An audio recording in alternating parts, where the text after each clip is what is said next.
ओम शांति। आज 13 फेब्रुआरी 2025 प्रातःमुरली ओम शांति। बाप दादा मधुबन। बाप दादा बोलছেন, মিঠে মিঠে बच्चे বাবা যা তিনি ঠিক যেমন সেই যথার্থ ভেবে জেনে স্মরণ করা, এটাই হলো মুখ্য বিষয়। মানুষকে এই কথা অনেক যুক্তি দিয়ে বোঝাতে হবে। তো আমাদের বাবা যা তিনি যেমন, আমাদের বাবা কেমন?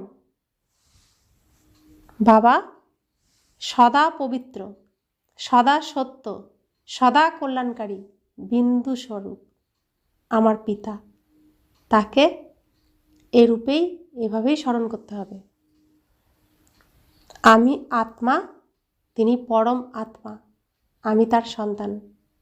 তো যথার্থ রীতিতে আত্মারূপে জ্যোতির্বিন্দু স্বরূপ তাকে স্মরণ করতে হবে এবং তার পরিচয় অন্যদেরকেও দিতে হবে।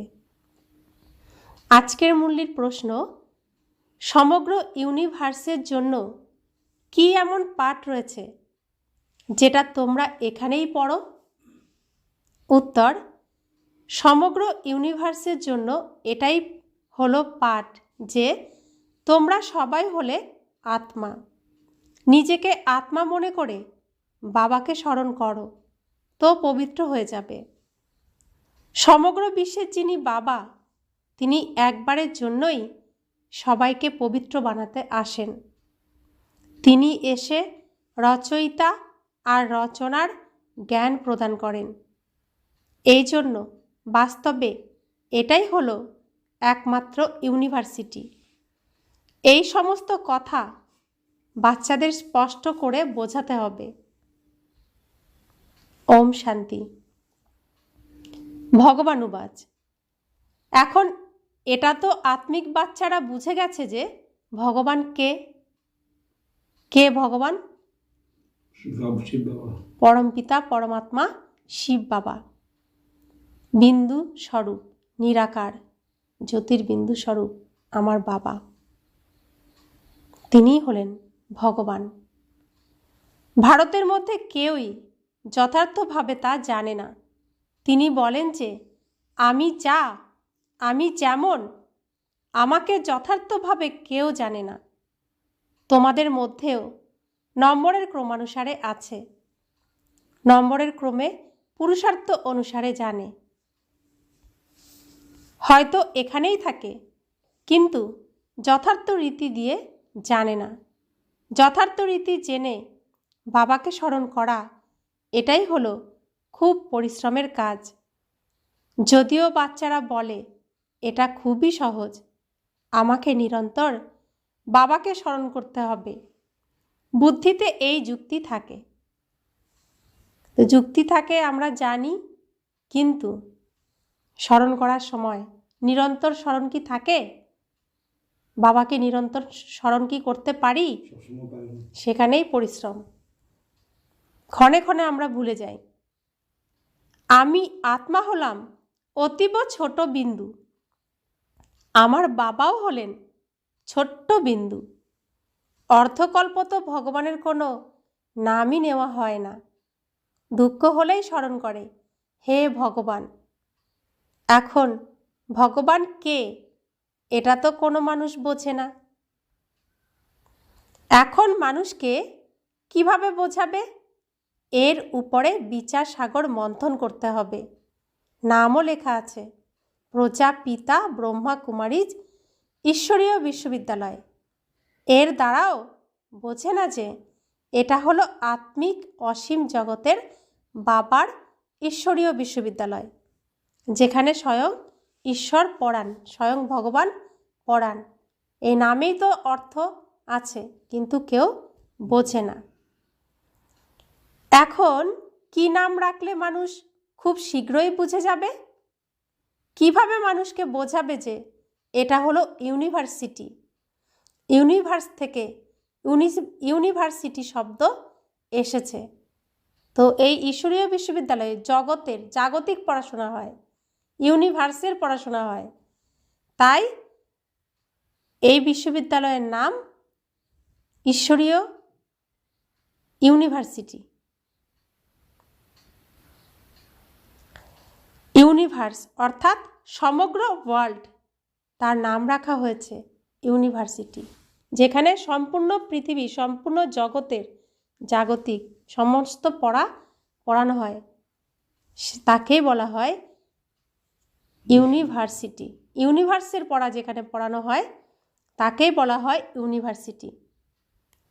তো একমাত্র প্রজাপিতা ব্রহ্মাকুমারী ঈশ্বরীয় বিশ্ববিদ্যালয়, যেখানে সম্পূর্ণ এই ইউনিভার্সের পড়াশোনা করানো হয়।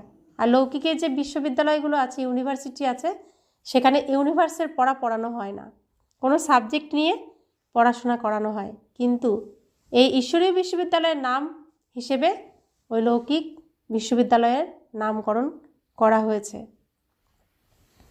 তো বাবা বলছেন ইউনিভার্সের পড়াশোনার জন্য ইউনিভার্সিটি রয়েছে।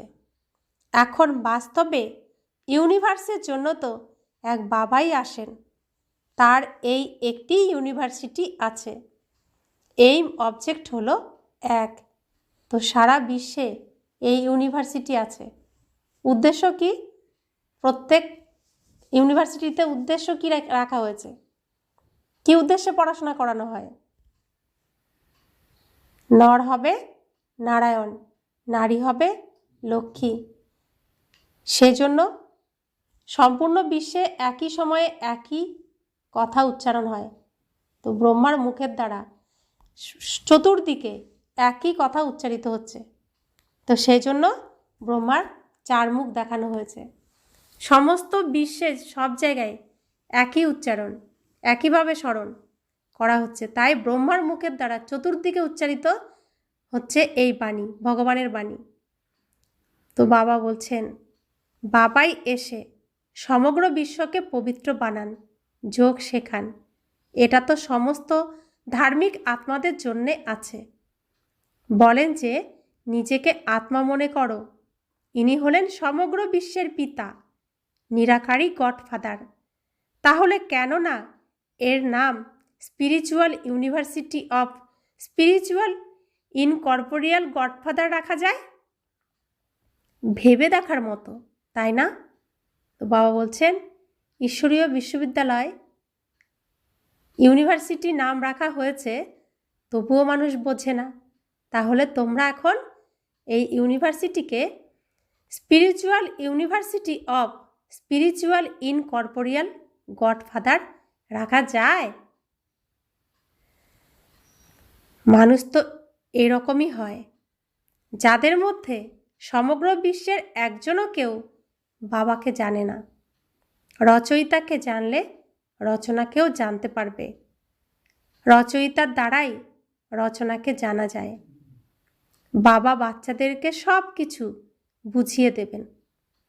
তো পিতা মাতাই একমাত্র তার সন্তানের সম্পর্কে সঠিক বলতে পারেন, আর দ্বিতীয় কেউ অনুমান করে বলবে। যিনি পিতামাতা হবেন, যিনি রচনা করবেন, তিনিই তো তার সন্তানের সমস্ত সত্য বলতে পারবেন।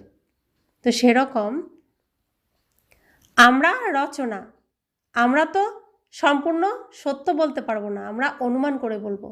কিন্তু বাবা যিনি রচনা করেছেন, স্বয়ং ভগবান, তিনি সম্পূর্ণটাই জানেন এবং সম্পূর্ণ সত্যই তিনি বলেন। আর তিনি আমাদেরকে এখন এসে বুঝিয়ে দিচ্ছেন, বুঝিয়ে বলছেন। আর কেউই এসব কথা জানে না। ঋষি মুনিরাও নেতি নেতি বলে গেছেন, তারাও খোঁজ করেছেন ভগবানের, এই সৃষ্টির আদি মধ্য অন্তের, কিন্তু কোনো কুল কিনারা পাননি। কোথায় শুরু কোথায় শেষ জানে না। তখন তারা বলছেন আমরা জানি না, আমরা জানি না, ভগবান সর্বত্র বিরাজমান। যেদিকে তাকায় তিনিই আছেন, যেদিকেই তাকায় তারই রচনা। তো একটা পরিবারে পিতা মাতা একজন একজন হয়, সন্তান তো অনেক হয়। তো যেদিকে তাকাবে তার সন্তান, তার তৈরি করা বাড়ি ঘর সব কিছু তো তাদেরই রচনা। তো যেদিকে তাকাবে তারই সব কিছু। কিন্তু তাই বলে তিনি তো সব জিনিসপত্র সন্তান হয়ে যান না। তো এই পৃথিবীতে যেদিকেই তাকাবো, যাই দেখব, সব তার রচনা। কিন্তু তার রচনা তো তিনি নন, তিনি তো পিতা, পরম আত্মা। তিনি সম্পূর্ণই আলাদা, তার স্থান আলাদা, তার নাম আলাদা, তার রূপ আলাদা, সমস্ত কিছুই আলাদা। তাই বাবা বলেন, তোমাদের মধ্যে প্রথমে এই রচয়িতা আর রচনার জ্ঞান ছিল না, এখন রচয়িতা সব কিছু বুঝিয়ে দিয়েছেন। বাবা বলেন, আমাকে সবাই আহ্বান করে যে এসে আমাদেরকে সুখ শান্তি দাও, কেননা এখন চারিদিকে কেবলই দুঃখ আর অশান্তি। তার নামই হলো দুঃখহর্তা সুখকর্তা, যিনি সদা সুখ দেন, কখনো দুঃখ দেন না। তিনি কে? ভগবান। তিনি কিভাবে দুঃখ হরণ করে সুখ প্রদান করেন এটা কেউ জানে না।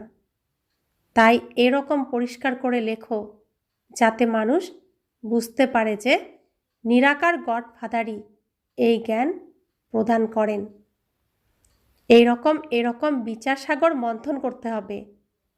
বাবা বুঝিয়ে দেন যে মানুষ এখন সবাই পাথর বুদ্ধি হয়ে গেছে।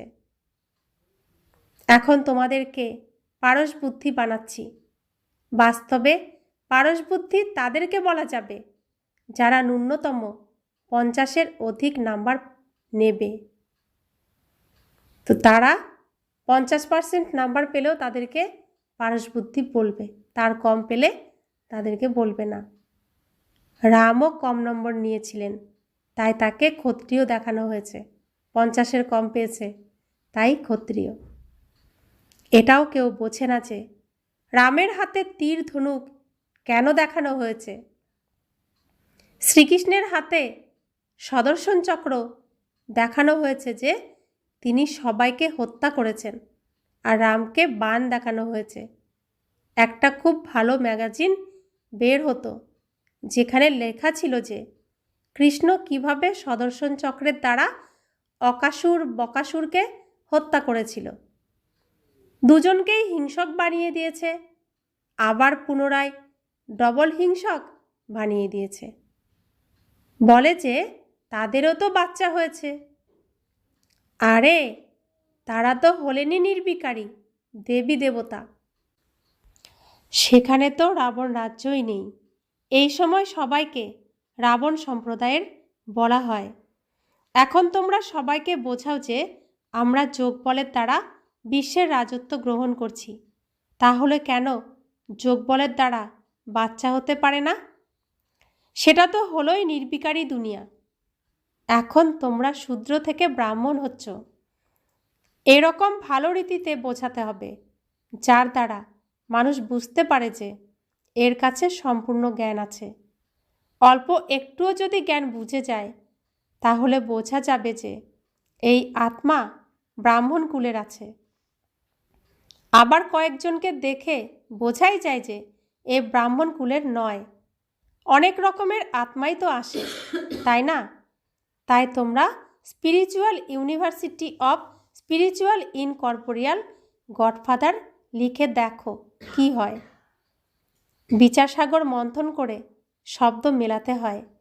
লেখার জন্য যথাযথ যুক্তি চাই, যার দ্বারা মানুষ বুঝতে পারে যে এখানে এই জ্ঞান গডফাদার বোঝান অথবা রাজযোগ শেখান। এই শব্দ হলো সাধারণ। জীবন মুক্তি হলো 1 সেকেন্ডে দৈব সার্বভৌমত্ব ক্ষমতা লাভ। এরকম শব্দ লেখো যেটা মানুষদের বুদ্ধিতে ধারণা হয়ে যায়। ব্রহ্মার দ্বারা বিষ্ণুপুরী স্থাপনা হয়। মনমনা ভব এর অর্থ হলো বাবা আর বাবার বরদানকে স্মরণ করো। তোমরা হলে ব্রহ্মামুখ বংশাবলী ব্রাহ্মণ কুলভূষণ সদর্শন চক্রধারী। এখন সেই সদর্শন চক্র তো বিষ্ণুর হাতে দেখানো হয়। তা আমরা এখন কি চক্র কাদেরকে দিয়েছে? আমাদেরকে দিয়েছে। কেন দিয়েছে? আমাদেরকে এখন অসুরদেরকে দমন করতে হবে, অসুরের বিনাশ করতে হবে। তাই আমাদেরকে ওম শান্তি সদর্শন চক্র দিয়েছেন। তো বাবা বলছেন তোমরাই হলে ব্রহ্মা মুখ বংশাবলী ব্রাহ্মণ কুলভূষণ সদর্শন চক্রধারী। তো বিষ্ণুর হাতে চক্র দেখানো হয়েছে, কৃষ্ণকেও 4 হাত দেখানো হয়। এখন তার 4 হাত কিভাবে হতে পারে বাবা কত সুন্দরভাবে তা বুঝিয়ে দিয়েছেন। বাচ্চাদেরকে বোঝার জন্য বিশাল বুদ্ধি এবং পারস বুদ্ধি সম্পন্ন হতে হবে। তো 4 হাত কেন দেখানো হয়? একটা পরিবার হয় 4 হাত মিলে, 4 হাত মিলে তো একটা পরিবার, দুজন মিলে তো একটা পরিবার, সেজন্য 4 হাত দেখানো হয়। দুজনের শক্তিতে একটা পরিবার চলে, সেই জন্য বিষ্ণুর 4 হাত দেখানো হয়। এমনিতে তো 4 হাতওয়ালা কোনো মানুষ হয় না। শক্তির জন্য একটা পরিবারকে বোঝানোর জন্য 4 হাত দেখানো হয় বিষ্ণুর। বিষ্ণু অর্থাৎ লক্ষ্মী নারায়ণের যুগল মূর্তি, বিষবিহীন নারী পুরুষের সংসার, এটারই প্রতীক হলো বিষ্ণু। যেখানে কোনো বিকার থাকে না, যোগ বলের দ্বারা সেখানে সংসার পরিচালিত হয়। সন্তানেরও জন্ম যোগ বলের দ্বারা হয়। তো বাবা বলছেন বাচ্চাদেরকে এসব বোঝার জন্য বিশাল বুদ্ধি এবং পারস বুদ্ধি সম্পন্ন হতে হবে। সত্যযুগে যথা রাজা রানী তথা প্রজা পারস বুদ্ধি বলে। তো সত্যযুগে যেতে হলে প্রত্যেককে শ্রীকৃষ্ণের সমান হতে হবে। তার রাজ্যের দাসী হতে গেলেও তার সমান 16 কলা সম্পন্ন, সর্বগুণ সম্পন্ন, অহিংসা পরম ধর্ম, আর পুরুষের মধ্যে উত্তম পুরুষ, মর্যাদা পুরুষোত্তম হতে হবে। অর্থাৎ পুরুষের মধ্যে শ্রেষ্ঠ পুরুষ, অর্থাৎ আত্মা, সব আত্মার মধ্যে শ্রেষ্ঠ আত্মা হতে হবে। আত্মা পুরুষ, তা আত্মাকেই তো রেডি হতে হবে। তো শ্রীকৃষ্ণের রাজ্যের দাসী হতে গেলেও তাকে শ্রীকৃষ্ণের সমানই হতে হবে। তো রাজা কারা হবে? যারা সাজা খাবে না, এক চান্সে পাস করে যাবে। দাসী প্রজা কারা হবে? যারা পাস করবে, সমানই হবে, কিন্তু সাজা খেয়ে খেয়ে অনেকবার ফেল করে তারপরে পাস করবে, শেষ পর্যন্ত পাস করবে। তারা কিন্তু গুণে সমান হতে হবে, তবেই যেতে পারবে। তো বাবা বলছেন সেটা হলো পারস দুনিয়া, আর এটা হলো কি দুনিয়া? পাথরের দুনিয়া। সবার পাথর বুদ্ধি হয়ে গেছে, সত্যকে চিনতেও পারে না, জানতেও পারে না। পাথরের কি পড়ে রয়েছে? প্রাচীর পড়ে রয়েছে আত্মার সামনে। তা আমরা সেই পাথরকে ভাঙছি, ধীরে ধীরে ভেঙে আত্মাকে সেই কারাগার থেকে বের করছি। তো বাবা বলছেন তোমাদের এই জ্ঞান প্রাপ্ত হয়েছে মানুষ থেকে দেবতা হওয়ার জন্য।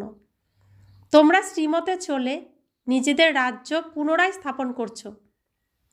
বাবা আমাদেরকে যুক্তি বলে দেন যে রাজা মহারাজা কিভাবে হওয়া যায়। তোমাদের বুদ্ধিতে এই জ্ঞান ভরে যায় অন্যদেরকে বোঝানোর জন্য। তো আমরা মেঘের মতো সাগরের কাছে এসে ভরি, তারপর অন্যদের কাছে এটা বর্ষণ করি, বোঝাই। তো বাবা বলছেন সৃষ্টি চক্রের উপর বোঝানোও খুব সহজ আছে। এই সময় জনসংখ্যা দেখো কত বেশি হয়ে গেছে। সত্যযুগে খুব অল্প সংখ্যাই হয়। এখন কত জনসংখ্যা পৃথিবীতে? প্রায় 900 কোটি, প্রায় 900 কোটি। সত্যযুগে কত জনসংখ্যা থাকবে? মাত্র 9 লাখ। তাহলে হিসাব করে দেখো, এ সত্যযুগে যাওয়ার চেয়ার সে যেই পদে যায় না কেন, কতটাই কম্পিটিশন। 900 কোটির মধ্যে মাত্র 9 লাখ যাবে। তো ভাবো তাহলে আমরা কতটা আমাদের পড়াশোনাটাকে মন দিয়ে জোর দিয়ে করতে হবে। পাস করতে হবে না? কম্পিটিশান 900 কোটির সাথে। সবাই তো ভক্তি করছে, যাব স্বর্গে, যাব স্বর্গে, যাব স্বর্গে যাব, আর সেখানে আমরা চুপচাপ ঘরে বসে পড়াশোনা করে পাস করে যাব। তো স্কুলে অনেক বাচ্চা কি করে, যে ফার্স্ট হয় সে কিন্তু দুনিয়ায় ঘোরে না, সে ঘরে বসে চুপচাপ পড়াশোনাই করে। না তার বিয়ে বাড়ি থাকে, না মেলা খেলা থাকে, সে টার্গেট থাকে ফার্স্ট হব। আর যারা ঘুরে ঘুরে বেড়ায়, এর কাছ থেকে শোনে, ওর কাছ থেকে শোনে, তারপরে পরীক্ষায় কোনো রকমে পাশ করব। তো যারা এরকম ভক্তি করছে তারা ভাবছে এরকমভাবে পাশ করব, কিন্তু লাস্টে তারা জ্ঞান প্রাপ্ত করলে তবে তো যেতে পারবে না। পড়াশোনা করতে হবে, শিখতে হবে, জানতে হবে, তবেই না যেতে পারবে। না, শুধু ভক্তি করা অর্থাৎ কি? ভক্তি করা অর্থাৎ রাতের সিন, আর জ্ঞান অর্জন করা তো দিনেরও সিন। তো আমরা ভক্তিও করেছি, জ্ঞানও অর্জন করছি, তাহলে রাতের সিনেও থাকবো, দিনের সিনেও থাকবো। একরকম শুধু হলে তো হবে না। ছোট শিশু জন্মগ্রহণ করার পরে কি সে ভক্ত থাকে? কার ভক্ত থাকে? মা বাবার। জানে না সে মা বাবা কিনা, কিন্তু তার প্রতি তাকেই, সে মা যেদিকে যাবে বাচ্চাও সেদিকে তাকাবে, তার ভক্ত, বুকের কাছে থাকবে। কিন্তু কিছুদিন পর তাকে তো জ্ঞান অর্জন করতে হয় যে এ আমার মা, এ আমার বাবা, এটা আমার বাড়ি। যে বাচ্চা এই জ্ঞান অর্জন করে না, মানসিক উন্নতি হয় না, শুধু ভক্ত হয়ে থাকে, তাহলে তার জীবনটা তখন কেমন হয়? সম্পূর্ণ কি হয়? হয়? হয় না। তাকে কি বলা হয়? বিকলাঙ্গ বলা হয়। তো আমরা কি শুধু ভক্তি নিয়েই থাকবো, এরকম বিকলাঙ্গ হয়ে থাকবো, জ্ঞান অর্জন করব না? কে আমার মাতা, কে আমার পিতা, আমার বাড়ি কোথায়, এগুলো আমাদের জানতে হবে না? জ্ঞানও অর্জন করতে হবে, ভক্তও থাকতে হবে, তবে আমি সম্পূর্ণ হলাম। সম্পূর্ণ হলে তবে তো আমি বৈকুণ্ঠে যেতে পারবো, কারণ শ্রীকৃষ্ণ সম্পূর্ণ, 16 কলা সম্পন্ন। আমাকেও হতে হবে, তবে তো যেতে পারবো নাকি? শুধু ভক্তি দিয়ে যাওয়া যাবে? শুধু জ্ঞান দিয়ে যাওয়া যাবে? শুধু জ্ঞান দিয়েও যাওয়া যাবে না, শুধু ভক্তি দিয়েও যাওয়া যাবে না। ভক্তিও সম্পূর্ণ খাঁটি, জ্ঞানও সম্পূর্ণ খাঁটিভাবে ধারণ করতে হবে, তবে আমি সম্পূর্ণ হব, সম্পূর্ণ হব, তবে আমি যেতে পারবো। তো বাবা বলছেন এটা তো সঙ্গম আছে। এই সময় আমরা কোথায় আছি? ভোরবেলা, রাতের শেষ, দিনের শুরু, যে সময় পরিষ্কার করার সময়। এই সম্পূর্ণ পৃথিবীটাই আমাদের বাড়ি, আর সমস্ত আত্মারা এই বাড়ির সদস্য। তাহলে প্রত্যেককে এখন কি করতে হবে? স্নান ঠান করে পরিষ্কার করতে হবে, বাড়িকে পরিষ্কার করতে হবে, অর্থাৎ এখন সমস্ত ভালোকে এক জায়গায় জমা করতে হবে, আর আমাদের নিজেকে পরিষ্কার করতে হবে। সেই সময় এখন। এখন কি ভোগ করার সময়? ভোরবেলা ভোগ করতে গেলে এখন যদি ভালো ভালো খাবার খাই কী হব? অসুস্থ হয়ে যাব না? তো রাতের সিনে যারা ভোগ করতে যায় তারা কি নিজে অসুস্থ হয়, আর সব নষ্টও করছে, যেটা দিনের বেলা আর ব্যবহার করতে পারবে না। আর আমরা কি করছি? সব ভালোকে গুছিয়ে রাখছি, এখন সাধারণ বস্ত্র পরে সব পরিষ্কার করছি, দিনের বেলা সেই ভালো যে জমিয়ে রাখছি সেটাই আমরা ব্যবহার করব, তাই তো? তো এটা বুদ্ধিমানদের কাজ, তো এটাই জ্ঞান। আর যে এই জ্ঞান প্রাপ্ত করে সঠিকভাবে চলবে তার বিজয় হবেই হবে, তাই তো?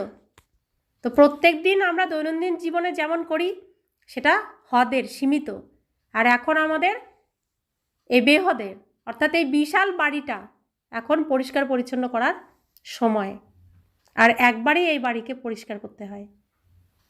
কলিযুগের শেষে সত্যযুগ শুরু হওয়ার এই সঙ্গম সময়ে এখন সেই সময়, তাই পরিষ্কার করো, পরিষ্কার করো।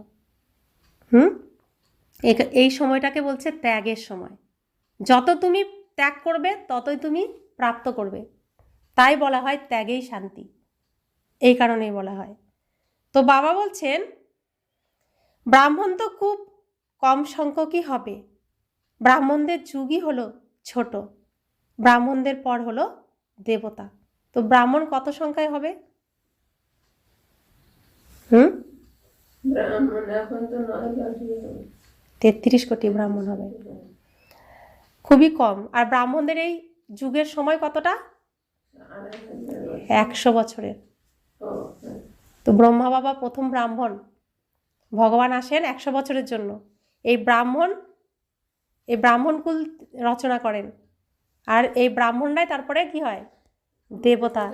তাই ব্রাহ্মণদেরকে দিয়েই দেবতার পূজা করানো হয়, অর্থাৎ দেবতার কাছে ব্রাহ্মণরা যেতে পারে। কোন ব্রাহ্মণরা? এই ব্রাহ্মণরা। তো নিজেকে ব্রাহ্মণ ভাবো, আমি ব্রহ্মার কুমার, ব্রহ্মার কুমারী, শুদ্ধ পবিত্র ব্রাহ্মণ, যে স্বয়ং ভগবানের এই বিশাল যজ্ঞের রক্ষা করছি, পূজা করছি এখন না। সমস্ত যজ্ঞকে কারা রক্ষা করছে? এত বিশাল যজ্ঞ, এই 33 কোটি ব্রাহ্মণই এই যজ্ঞকে সফল করবে। তা আমি একজন এই যজ্ঞের রক্ষক, এই যজ্ঞে আমি সমস্ত নোংরাকে এনে কী করছি? সাহা সাহা সাহা। তো যজ্ঞ রচনা করা হয় কি? সমস্ত অশুভকে দূর করার জন্য না? তো এই বিশাল রুদ্রজ্ঞান যজ্ঞ এখানে চলছে এই পৃথিবীতে।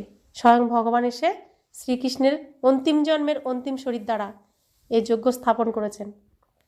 তো আমরা সেই যজ্ঞ রক্ষক, সর্বশ্রেষ্ঠ সৌভাগ্যবান আত্মা। তো নিজেকে বিশ্বাস করতে হবে যে আমিও পারি ভগবানের এই শুভ কার্যে সহযোগিতা করতে। তো বাবা বলছেন যে ব্রাহ্মণদের যুগই হলো ছোট, ব্রাহ্মণদের পর হলো দেবতা, তারপর আস্তে আস্তে জনসংখ্যা বৃদ্ধি হয়, ডিগবাজি খেলা হয়, তাই না? তাই সিঁড়ির চিত্রের সাথে সাথে বিরাট রূপেরও চিত্র হলে তো বোঝানো পরিষ্কার হয়ে যাবে। তো শ্রীকৃষ্ণের বিরাট রূপ কোনটা? এই ব্রহ্মারূপ। ছোটোবেলায় শ্রীকৃষ্ণ ছোট শিশু, আর বৃদ্ধ অবস্থায় এ ব্রহ্মা। তো কল্পবৃক্ষের সবার উপরে তিনি এখন রয়েছেন, যিনি আবার এই বৃদ্ধর থেকে আবার ছোট শিশু শ্রীকৃষ্ণ হয়ে এই পৃথিবীর স্টেজে আসবেন। তো বাবা বলছেন যে তাহলে আমরা কারা? আমরা সেই পূর্বপুরুষ। আর এই পৃথিবীতে যত আত্মা আছে প্রত্যেকেই আমাদেরই বংশধর, আমাদের দ্বারাই স্থাপনা হচ্ছে না? তো প্রথম শরীর রচনা হয়েছে কার? ব্রহ্মার। তো ব্রহ্মার থেকে সমস্ত শরীরের রচনা হচ্ছে। তো আমরা প্রত্যেকে এক একটা দায়িত্ববান আত্মা, যারা এই সমস্ত যে ধীরে ধীরে আত্মাদের বৃদ্ধি, শরীরের বৃদ্ধি হবে এই পৃথিবীতে, সেই শরীরের রচনার দায়িত্ব কাদের রয়েছে? আমাদেরই রয়েছে না? তাহলে আমরা হলাম পূর্বপুরুষ আত্মা, আমাদেরই বংশধর এই পৃথিবীতে এই 900 কোটি রয়েছে। তাদেরকে প্রত্যেককে আমাদেরকেই উদ্ধার করতে হবে। তো বাবা বলছেন যে তোমাদের কুলের হবে তার বুদ্ধিতে রচয়িতা আর রচনার জ্ঞান সহজেই ধারণা হয়ে যাবে। তার মুখ দেখেই বোঝা যাবে যে এ আমাদের কুলের আছে বা নেই, অর্থাৎ এই ব্রাহ্মণ কুলের আছে বা নেই। তাহলে এই যে 900 কোটি আত্মা প্রত্যেকেই কি এই যজ্ঞ রক্ষা করতে পারবে? এই যজ্ঞ রক্ষা করার সুযোগ পাবে? পাবে না। ওই 33 কোটি মাত্র সৌভাগ্যবান আত্মা যারা এই সুযোগ পাবে। তাই এই কোটি কোটির ভিড়ে এরা হারিয়ে গেছে। ভগবান এসে খুঁজছে, আমাদেরকেও খুঁজতে হবে, আমাদের পরিবারের সেই মহান মহান আত্মাদেরকে। তাই প্রত্যেককে বাবার কথা বলে যেতে হবে। যে এই কুলের হবে সে চলে আসবে, যে এই কুলের হবে না সে শুনবেও না, আসবেও না। তো বাবা বলছেন যে তার মুখ দেখেই বোঝা যাবে যে আমাদের কুলের আছে বা নেই। যদি না হয় তাহলে গরম চাটুতে জলের ছিটা পড়লে সাথে সাথেই যেমন উড়ে যায়, তেমন জ্ঞানও তাদের বুদ্ধি থেকে উবে যাবে, কিছুই বুঝবে না। শুনবে কিন্তু কিছুই বুঝবে না। তো গরম তাওয়ার মধ্যে যেরকম জল দিলে কিছুই থাকে না, সেরকম যে বুঝদার হবে সে মন দিয়ে শুনবে। একবার কাউকে সম্পূর্ণভাবে তীর লেগে গেলে সে আসতেই থাকবে। কেউ কেউ প্রশ্ন জিজ্ঞাসা করবে, আবার কেউ ভালোভাবে বোঝার জন্য প্রতিদিন আসতে থাকবে। চিত্রের দ্বারা যে কেউ তো সহজেই বুঝে যেতে পারে এই দেবী দেবতা ধর্মের স্থাপনা বাবা করছেন, স্বয়ং ভগবান এসে করছেন। কেউ না জিজ্ঞাসা করেও নিজেই বুঝে যেতে পারবে। কেউ তো আবার অনেক প্রশ্ন জিজ্ঞাসা করতে থাকে, কিছুই বোঝে না। তো যার যেমন বুদ্ধি, যার এই তৃতীয় নয়ন যেভাবে খুলবে সে সেভাবেই বুঝতে পারবে। কারোর একটু একটু খোলে, তার প্রশ্ন জাগে মনে, আর যার পুরোটা খুলে যায় সে সব পরিষ্কার দেখতে পায়, বুঝে যায়। তো বাবা বলছেন তবুও তাদেরকে বোঝাতে হবে, রেগে গেলে তো হবে না। আবার বলে যে ঈশ্বর তোমাদের রক্ষাও করেন না। এখন তিনি কিভাবে যে তোমাদের রক্ষা করেন সেটা তোমরাই জানো। কর্মের হিসেব নিকেশ তো সবাইকেই সমাপ্ত করতেই হবে। এরকম অনেক আছে যে শরীর খারাপ হলেই তো বলে যে রক্ষা করো। বাবা বলেন যে আমি তো আসি তোমাদের পতিত থেকে পবিত্র বানাতে। সেই ধান্দাটা তোমরাও শেখো। তো বাবা এসেছেন কেন এই পৃথিবীতে? এই পৃথিবীকে পরিষ্কার করতে। এত বড় বিশাল পৃথিবী আমরা তো পরিষ্কার করতে পারবো না, রাস্তাও জানি না, বুদ্ধিও নেই।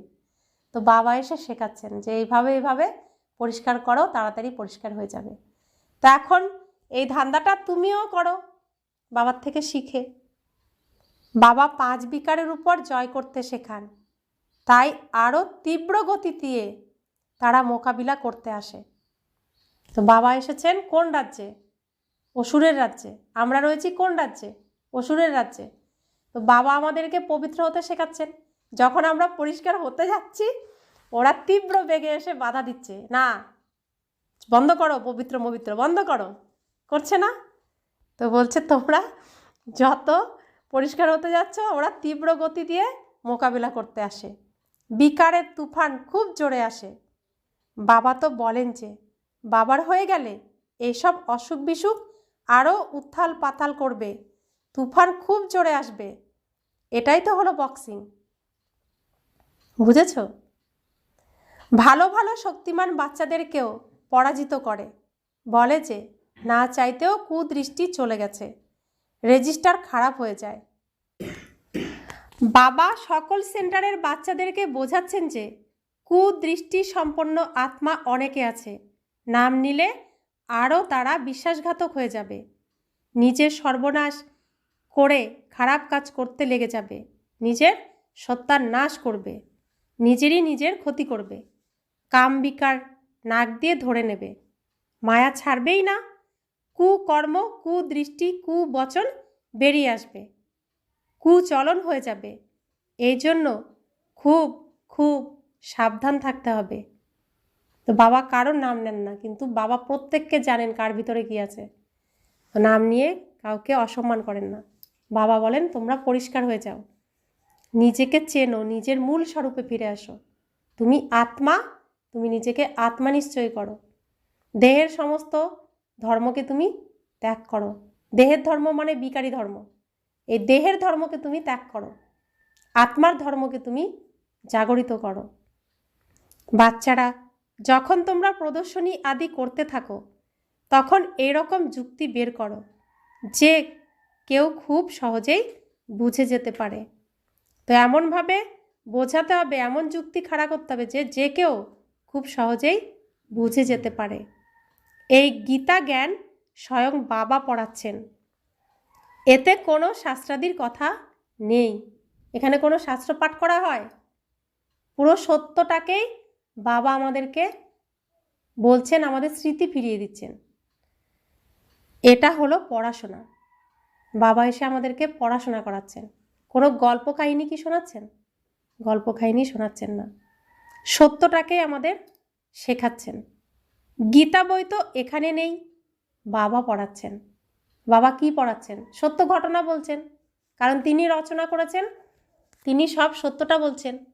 তো কেউ কারো সন্তানের সম্পর্কে বলতে গেলে বই পড়ে পড়ে কি বলবে, না নিজের ভেতর থেকে বলবে? তার জন্য বই লাগবে? তো বাবা তার সন্তানদের সবার জন্মের রহস্য বলছেন, সেজন্য তো কোনো বইয়ের প্রয়োজন নেই, তিনি সত্যটা তার মন থেকে বলছেন।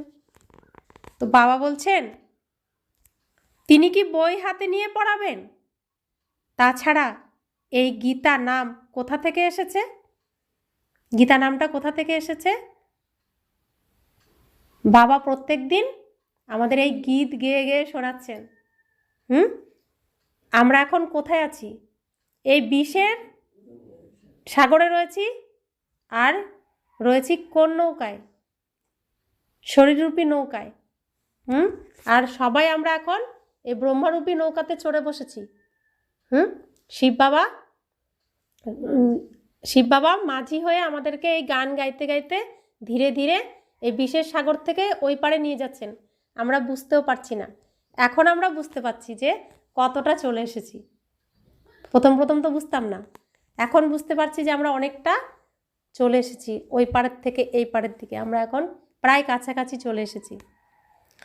তো বাবা বলছেন যে এইসব ধর্মশাস্ত্র তৈরি হয় পরবর্তী সময়ে। কখন হবে? ধর্মশাস্ত্র তৈরি কোন সময় হবে? দাপরে। সত্য ত্রেতা যুগে কোনো শাস্ত্র থাকে না, কোনো বই থাকে না। দাপর যুগে আবার শাস্ত্র রচনা হবে। প্রথম শাস্ত্র কোন শাস্ত্র রচনা হবে? গীতা। ব্যাসদেব রচনা করবেন। তো এগুলো সিন নাটকে আবার হবে। একবার হয়ে গেছে, ওই নাটক শেষ, সামনে আবার সত্যযুগ থেকে শুরু হতে যাচ্ছে, আবার দাপর যুগে ওই সিন আবার আসবে।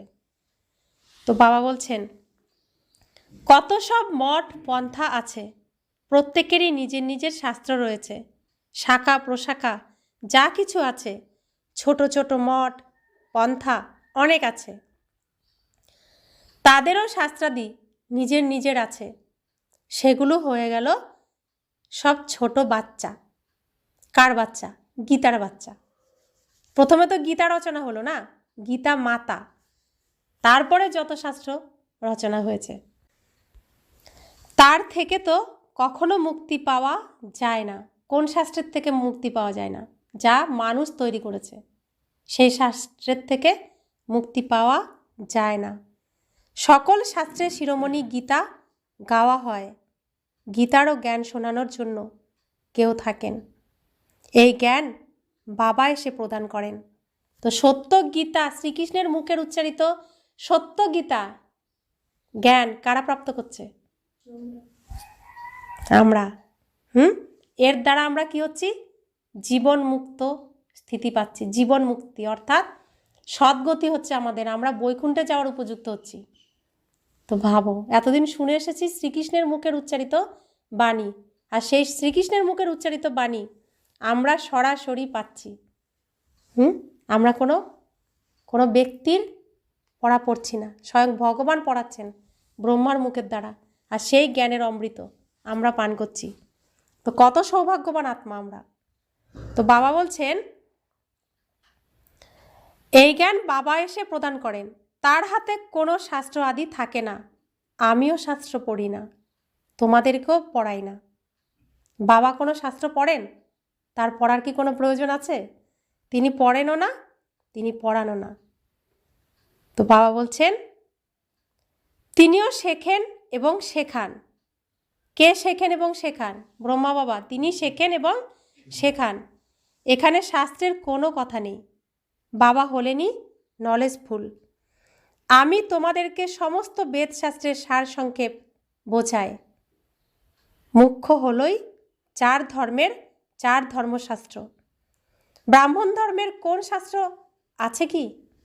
ব্রাহ্মণ ধর্মের আমরা যে ব্রাহ্মণ ধর্ম গ্রহণ করেছি, ব্রহ্মার দ্বারা আমাদের শুদ্ধ পবিত্র জন্ম হয়েছে, ব্রাহ্মণ কুলে আমরা এখন ব্রহ্মা কুমার ব্রহ্মা কুমারী, সত্যিকারের আমরা শুদ্ধ পবিত্র ব্রাহ্মণ। তা আমাদের কাছে কি কোনো শাস্ত্র আছে? ব্রাহ্মণদের কোনো শাস্ত্র আছে? শাস্ত্র নেই। তো বাবা বলছেন এগুলোই হলো বোঝার বিষয়। আমরা সত্য জ্ঞান প্রাপ্ত করছি সত্য পিতার কাছে, সত্য খণ্ডে যাওয়ার জন্য সত্যনারায়ণের সত্য কাহিনী শুনছি। এখানে কোনো শাস্ত্র আদির কোনো কথাই নেই। ব্রাহ্মণদের এর জন্য কোনো শাস্ত্রের প্রয়োজনও নেই। স্বয়ং ভগবান সত্য শিক্ষা সত্য জ্ঞান দিচ্ছেন। এসব কথা বাবা বসে বিস্তারিতভাবে বোঝাচ্ছেন। মানুষ তো সব পাথর বুদ্ধি হয়ে গেছে, তাই তো এত কাঙ্গাল হয়ে গেছে। দেবতারা ছিলেন সুবর্ণ যুগে, সেখানে সোনার মহল তৈরি হয়, সোনার খনি থাকে। এখন তো সত্যিকারের সোনাও নেই। এ সমস্ত কথা ভারতের মধ্যেই প্রচলিত আছে। তোমরা দেবী দেবতারা পারসবুদ্ধি ছিলে, বিশ্বের উপর রাজত্ব করেছিলে। এখন স্মৃতিচারণা হয়েছে, আমরাই স্বর্গের মালিক ছিলাম, তারপর এখানে এই নরকের মালিক হয়ে গেছি। আমরাই ছিলাম সত্যযুগে, স্বর্গের মালিক ছিলাম, আর আমরা এখন নরকের মালিক হয়ে গেছি। এখন পুনরায় পারস বুদ্ধি তৈরি হচ্ছি। এই সমস্ত জ্ঞান বাচ্চারা তোমাদের বুদ্ধিতে আছে, যেটা পুনরায় অন্যদেরকে বোঝাতে হবে। তা আমরা প্রাপ্ত করছি না। আমাদেরকে এখন অন্যদের যারা এই পাথরের প্রাচীরের ওই পারে রয়েছে তাদের পাথর ভেঙে এই পারে আনতে হবে। আমাদেরকে সেই জ্ঞানের তীর মেরে মেরে এই পাথরকে ভাঙতে হবে, প্রত্যেককে ঘুম থেকে জাগাতে হবে। তো বাবা বলছেন ড্রামা অনুসারে পাঠ চলতে থাকে। যে সময় অতিক্রান্ত হয়ে যায় সেটা একদম সঠিক থাকে, তবুও পুরুষার্থ তো করতেই হয়, তাই না? যে বাচ্চাদের নেশা থাকে যে স্বয়ং ভগবান আমাদেরকে স্বর্গের মালিক বানানোর জন্য পুরুষার্থ করাচ্ছেন, তার মুখের উপর ফার্স্ট ক্লাস খুশির গ্রাভামণ্ডল দেখা যায়। বাবা আসেনি বাচ্চাদেরকে পুরুষার্থ করিয়ে প্রারব্ধ করানোর জন্য, তিনি আসেন আমাদের যোগ্য করে তোলেন। কিসের যোগ্য করে তোলেন? স্বর্গের উত্তরাধিকার প্রাপ্ত করানোর জন্য, বৈকুণ্ঠের উত্তরাধিকার প্রাপ্ত করানোর জন্য তিনি আসেন। চাইলে এমনিতে দিতে পারতেন, কিন্তু এই পৃথিবীর প্রত্যেকটি আত্মা তার সন্তান, দিলে তো তাকে সবাইকে দিতে হবে। তো বাবা বলছেন আমি ভান্ডার খুলে দিয়েছি, তোমরা যত পারো নিয়ে নাও, যত পারো নিয়ে নাও। তো এখন ভগবান ভাগ্য বিলিয়ে দিচ্ছেন। তো যে ঘুমিয়ে রয়েছে সে কি ভাগ্য প্রাপ্ত করবে? যে জেগেছে সেই তো প্রাপ্ত করবে। তাই আমরা বলি ভগবান যখন ভাগ্য বিলিয়ে দিচ্ছিলেন তখন তুমি কি ঘুমাচ্ছিলে?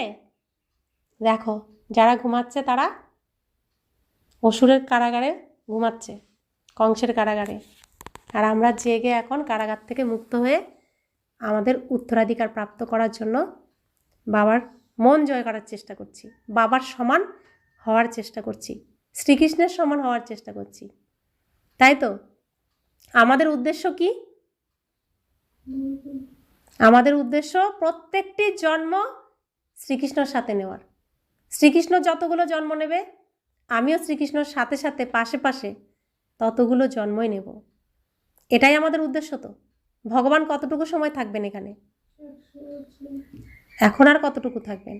আর এইটুকু সময় তো রয়েছেন। তারপরে তো শ্রীকৃষ্ণই আমাদের সাথী, শ্রীকৃষ্ণর সাথেই তো আমাদের পুরো এই নাটকটা করতে হবে এই পৃথিবীতে। তো উদ্দেশ্য কি? শ্রীকৃষ্ণর মতো হওয়া, লক্ষ্মীনারায়ণের মতো হওয়া। তো বাবা বলছেন এটাও তোমরা জানো যে এ সমস্ত কথা দুনিয়াতে খুব অল্প সংখ্যকই জানে। এই দুনিয়াতে কারা কারা জানবে এই কথাগুলোকে?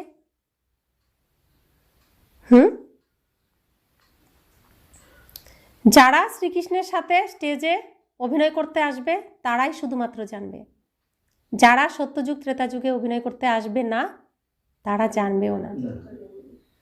স্বর্গের মালিক বানানোর জন্য ভগবান পুরুষার্থ করাচ্ছেন, তাই খুশি থাকা চাই। মুখমণ্ডলে খুব সুন্দর খুশির প্রভামণ্ডল থাকা চাই। বাবা স্মরণেই তোমরা সব সময় হাসি মুখে থাকো। বাবাকে ভুলে গেলেই হতাশা বা নিরাশা এসে যায়। বাবা আর বাবার উত্তরাধিকারকে স্মরণ করলে খুশিময় চেহারা হয়ে যায়। প্রত্যেকের সেবা দ্বারা বোঝা যায়। বাবার কাছে বাচ্চাদের সুগন্ধ তো আসে, তাই না?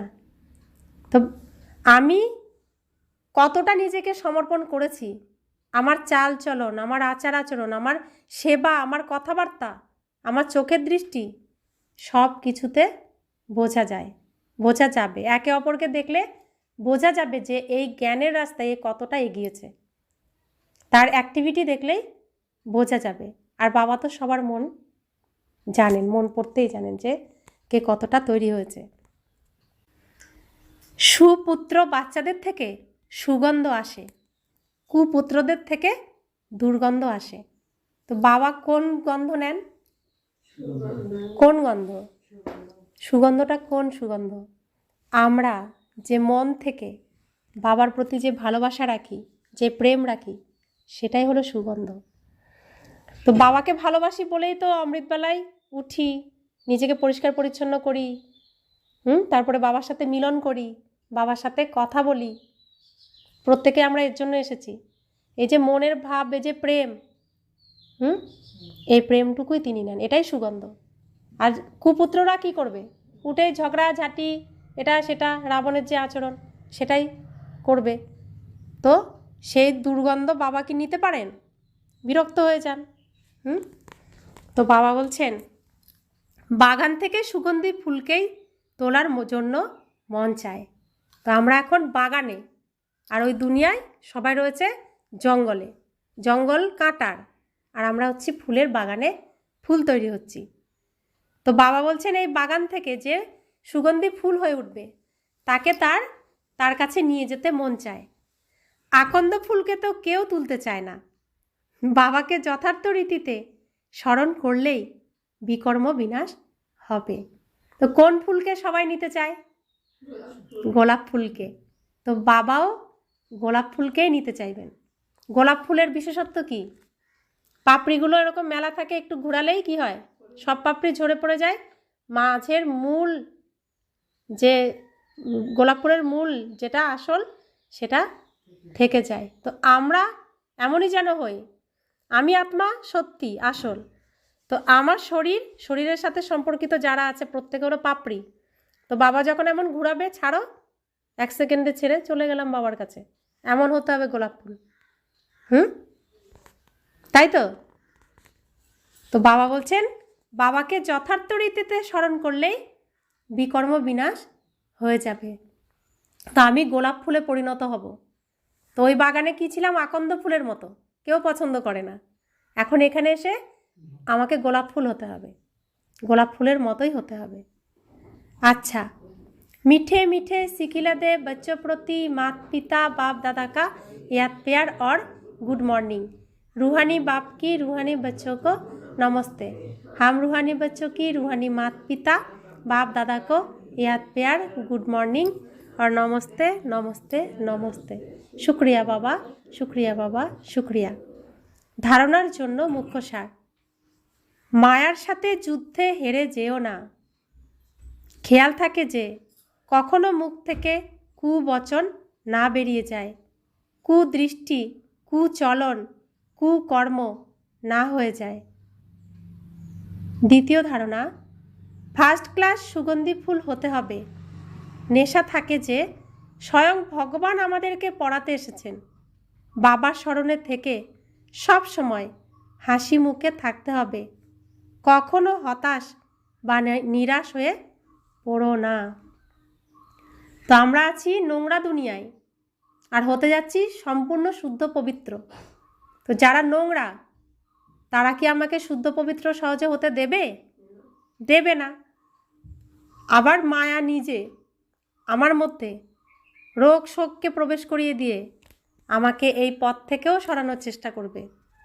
আর যখন আমরা মায়ার প্রভাবে চলে আসি, হতাশা চলে আসে, নিরাশা চলে আসে, যে বাবা টাবা কিচ্ছু নেই, যাব না বাবার কাছে, আমি কেন এত শাস্তি পাচ্ছি, প্রত্যেকেরই এরকম আসে পরীক্ষা। তো আমাকে তখন শক্তিশালী হতে হবে। আমি সর্বশক্তিমান পিতার, মাস্টার সর্বশক্তিমান সন্তান, এইসব তুচ্ছ কোনো কিছু আমার কাছে টিকতেই পারে না। আমি শক্তিশালী আত্মা। আর কোথায় এই মাটির এত সাহস? আমি হীরাকে, আমার হীরার এই প্রভাকে এটা লুকিয়ে রাখবে? কখনোই সম্ভব না। তো আমি আত্মা, আমি হীরা তুল্য আত্মা, হীরার মতো শুদ্ধ পবিত্র ঝলমলে আত্মা। আমার এই শুদ্ধতা এই মাটি কখনো নষ্ট করতে পারবে না। তো নিজেকে বিশ্বাস করতে হবে। তো সমস্ত হতাশা এমনিই চলে যাবে। সবসময় ভাবতে হবে আমি সর্বশক্তিমানের সন্তান, আমি শক্তিশালী, মাস্টার সর্বশক্তিমান সন্তান। তো এই পৃথিবীর কোনো বাধা আমাকে আটকাতে পারবে না। আমি তো আমার লক্ষ্যে পৌঁছাবো। তো এই দৃঢ় বিশ্বাস নিজের প্রতি রাখতে হবে, তবে ঠিক আমরা পৌঁছাবো। তখন মায়া 10 হাত দূরে চলে যাবে। ও ভাববে এর কাছে যাওয়া যাবে না, এ তো বিশাল পাওয়ারফুল। তা আমি মায়ের কাছে কেন হারবো? কেন মাথা নত করব? আমি ঈশ্বরীয় শক্তিতে চলি, আমার রক্ষক হলেন স্বয়ং ভগবান। তো এই সামান্য মাটি আমাকে কি করবে? সে তো আমার সেবা করে না, আমার সেবা করে। যে আমার সেবক সে আমার মালিক কি করে হতে পারে? কখনোই হতে পারে না। তো সেই জন্য এই হতাশা, নিরাশা, দুর্বল আত্মাদের মতো আচরণ আমার শোভা পায় না। আমি শক্তিশালী, সর্বশ্রেষ্ঠ সৌভাগ্যবান আত্মা। তা আমি দুর্বল নই, নিজেকে বিশ্বাস করতে হবে। বরদান, চ্যালেঞ্জ আর প্র্যাকটিক্যালের সমতা দ্বারা নিজেকে পাপকর্ম করা থেকে মুক্ত রাখা বিশ্ব সেবাধারী ভব। বাচ্চারা, তোমরা যে চ্যালেঞ্জ করো সেই চ্যালেঞ্জ আর প্র্যাকটিক্যাল জীবনের মধ্যে যেন সমতা থাকে, না হলে তো পুণ্য আত্মার পরিবর্তে বোঝা বহনকারী আত্মা হয়ে যাবে। এই পাপ আর পুণ্যের গতিকে জেনে নিজেকে সেফ রাখো, কেননা সংকল্পেও কোনো বিকারের দুর্বলতা, ব্যর্থ কথা, ব্যর্থ ভাবনা, ঘৃণা বা ঈর্ষার ভাবনা পাপের খাতা বৃদ্ধি করে। এই জন্য পুণ্য আত্মা ভবর বরদান দ্বারা নিজেকে সুরক্ষিত রেখে বিশ্ব সেবাধারী হও। সংগঠিত রূপে একমত একরস স্থিতির অনুভব করাও। সেজন্য প্রত্যেককে এই সংগঠনে মিলিত হতেই হবে। সংগঠনের এই শক্তি আমাকে বিজয়ী হতে সাহায্য করবে, আমি আত্মাকে শক্তিশালী বানাবে।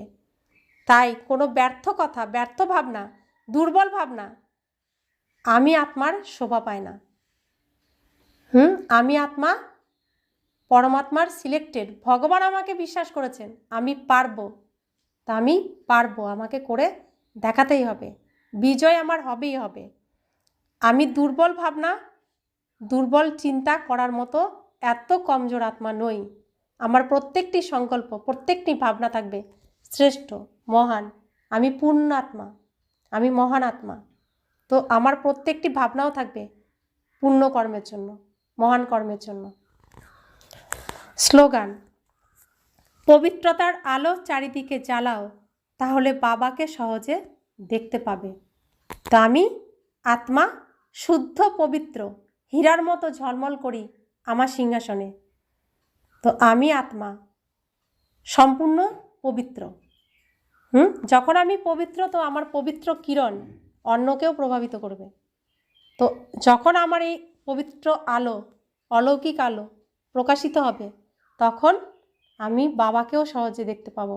আমার বাবা তো সব সময়ের জন্য শুদ্ধ পবিত্র, সদা তিনি কি সুন্দর, সদা তিনি পবিত্র, তাই তিনি সুন্দরম, তিনি সত্য, তিনি কল্যাণকারী। আমি তার সন্তান, আমি কেমন হব? আমিও শুদ্ধ হব, সত্য হব, সদা কল্যাণকারী হব। যখন নিজেকে চিনতাম না, ছিল যা করেছি করেছি, এখন তো নিজেকে চিনি, এখন তো নিজেকে জানি, আমিও আমার বাবার সমান। অব্যক্ত ইশারা, একান্ত প্রিয় হও, একতা আর একাগ্রতাকে ধারণ করো। প্রত্যক্ষতার ঝান্ডা ওড়ানোর পূর্বে শুধু দুটো শব্দ প্রত্যেক কর্মে নিয়ে এসো। এক হলো সর্বসম্বন্ধ আর সম্পর্কে নিজেদের মধ্যে একতা। অনেকের সংস্কার থাকা সত্ত্বেও অনেকের মধ্যে একতা আর দৃঢ়তা, এটাই হলো সফলতার সাধন। কখনো কখনো একতা নড়ে যায়, এ করলে আমি করব, এরকম না। তোমাদের স্লোগান হলো স্বপরিবর্তনের দ্বারা বিশ্ব পরিবর্তন, বিশ্ব পরিবর্তনের দ্বারা স্বপরিবর্তন নয়। তা আমি নিজেকে পরিবর্তন করব, কে হলো না হলো আমার দেখার কোনো প্রয়োজন নেই। তো আমি অফার পেয়েছি ভালো চাকরির, তা আমি কি সেটা অন্যায় করছে না বলে কি করব না, নাকি ছেড়ে দেব? কি করব? করব। তাহলে এখানেও তো আমি সেই বড় উচ্চ পদের সুযোগ পেয়েছি না, তাহলে অন্যায় করছে না বলে আমি ছেড়ে দেব, নাকি নিজে সেটা প্রাপ্ত করার জন্য রেডি হব? তো স্লোগানই হলো নিজে পরিবর্তন তো বিশ্ব পরিবর্তন। তো বিশ্ব পরিবর্তন তো আমি পরিবর্তন, এরকম কখনো হতে পারে না। ও হলে আমি হব, ও এমন করলে আমি করব, কখনোই হবে না। আমারটা আমাকেই করতে হবে, আমার খাওয়াটা আমাকেই খেতে হবে, আমার স্নান আমাকেই করতে হবে, তাই তো? তো আমাকেই তৈরি হতে হবে, আর সেটা সম্ভব এই সংগঠনের একতার দ্বারা। তো একটা ফুলের গুলদস্তা যাকে বলে, সেখানে অনেক রকমের ফুল একসাথে হয়ে তবে একটা গুলদস্তা তৈরি হয় না। তা আমরা এরকম প্রত্যেকে আলাদা আলাদা ফুল, কিন্তু একটা বাগানের মধ্যেই আমরা শোভা পাই। তাই প্রত্যেকেরই নিজের নিজের শ্রেষ্ঠ কর্ম, শ্রেষ্ঠ ভাবনা, তো পূর্ণ আত্মা হওয়ার শ্রেষ্ঠ চাহিদা থেকেই আমরা পূর্ণ আত্মা হব। ওম শান্তি। শান্তি।